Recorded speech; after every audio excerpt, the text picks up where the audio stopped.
pesan terakhir sebelum Yesus terangkat. Seperti yang tertulis dalam Injil Markus, sebelum terangkat ke surga, Yesus memberikan mandat kepada murid-muridnya untuk memberitakan Injil ke seluruh makhluk.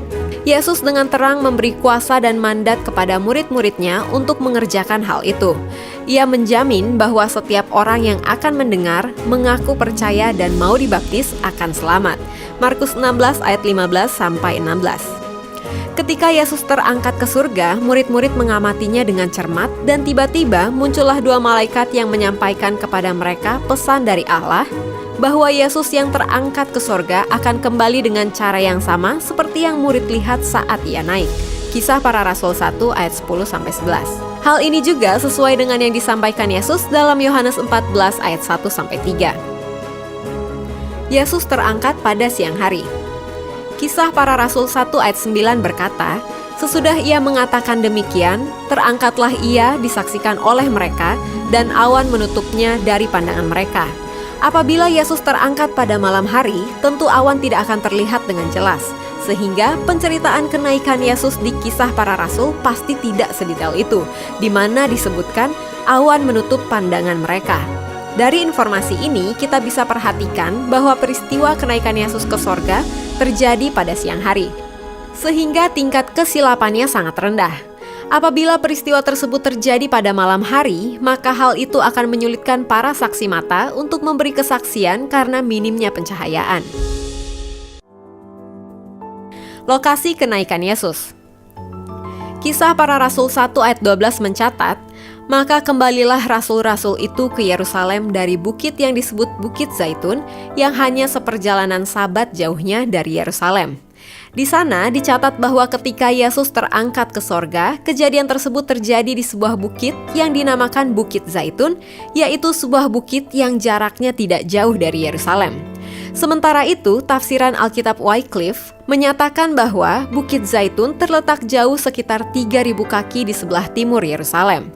Jarak ini merupakan jarak yang diperbolehkan bagi orang Yahudi untuk berjalan pada hari Sabat tanpa melanggar ketetapan tentang perhentian Sabat.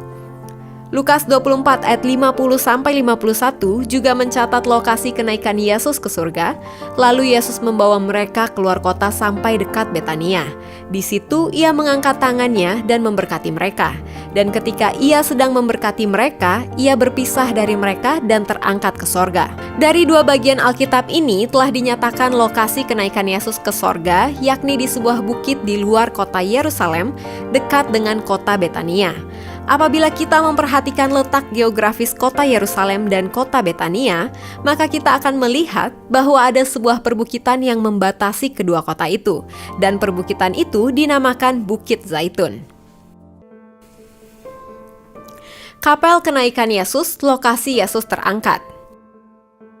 Pada tahun 376, di tempat kenaikan Yesus ke surga, dibangun sebuah rotunda atau bangunan dengan bentuk melingkar dan ditutupi oleh kubah yang pada tahun 438 ditambahkan sebuah oratorium dan biara pria. Kemudian, pada masa Perang Salib, para pejuang mendirikan sebuah gereja.